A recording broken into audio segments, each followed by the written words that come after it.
Robert F. Kennedy Jr. has spent years campaigning for safer vaccines in the United States. Recently, that campaign provoked some savage ridicule from HBO host John Oliver. Watch. These days, very few people will say they are completely anti-vaccine. Instead, like the president, they'll say, I'm not anti-vaccine, but. One example is, hey, I'm not anti-vaccine, but I am pro-safe vaccine. And that can often refer to concern over scary-sounding ingredients like thimerosal, a mercury-based preservative. For years now, RFK Jr. has led a crusade against it. In fact, just this year, he gave a speech where he said this. For 33 years, I've been working to get mercury out of fish. Nobody has ever called me anti-fish. And because I want mercury out of vaccines, I should not be called anti-vaccine. Okay, well, for a start, why would anyone be ashamed to be called anti-fish? Fish are stupid. And how do I know that? Look at them. Just look at this idiot.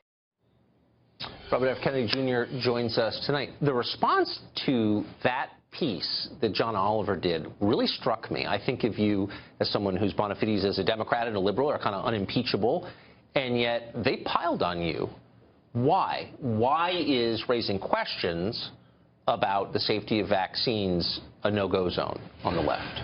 Well, you know, it's interesting because it's not consistent with the traditional liberal posture of skepticism towards large corporate power, and particularly the pharmaceutical industry. Yes. And government agencies. And CDC has been characterized by at least 4 federal studies as a cesspool of corruption because of its pervasive interactions, entanglements, I would say, with the vaccine industry. The CDC vaccine branch is really a subsidiary of the vaccine industry.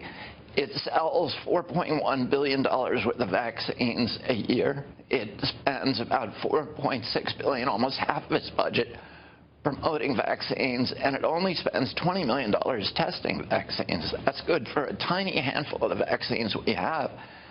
One of the problems, and you know, I've been meeting recently with the heads of the various federal agencies, and one of the kind of shocking things about vaccines is that there's very little safety testing. If you have a normal drug, let's say Vioxx or Viagra, if you want to bring that to market, typically FDA requires you to do double-blind placebo studies. So you take 9,000 people, give them the pill, 9,000 people, and give them a pill that's identical except it's just sugar. And then you watch typically for around 5 years and see if there's harm. Yes. With vaccines, all of those requirements are waived. I don't know what to think of that. I have many children. I had them all vaccinated. I'm not against vaccines. But I am for asking sincere questions, and I suspect... Exactly. I'm deeply suspicious of people who shout down those questions on the basis of the fact they're unfashionable. So I still don't understand why all of a sudden you're not allowed to ask sincere questions. I don't think you're getting paid for this, are you? No, I'm not. In fact, I'm getting unpaid for this. It's been probably the worst career move that I've ever made. But you know, it's deeply concerning to me because if you look at the vaccine schedule was expanded dramatically in 1989. In 1987, Congress passed a law giving blanket immunity from liability to vaccine manufacturers. So suddenly, vaccines became pay dirt. There was a gold rush to put new vaccines on the schedule.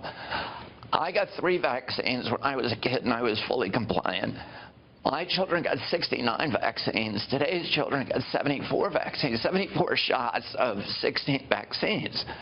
So, and nobody has ever tested what all those vaccines do together. And in fact, many of the vaccines have not been tested at all for the illnesses that are associated with them. I don't know what the answer is, but I know what the questions ought to be, and you always have a place in the show to ask them. Anyone with sincere questions. You know, that is very kind and courageous of you because, as you know, most television hosts will not let you on to talk about this issue. On the evening news, typically 17 out of 24 advertisements are pharmaceutical advertisements, and most hosts are frightened of that. So I am very grateful I don't to you think for we your ought to be willingness. afraid of honest questions, and I think you're asking them. Thank you for coming on. I appreciate it. Thank you, Tucker.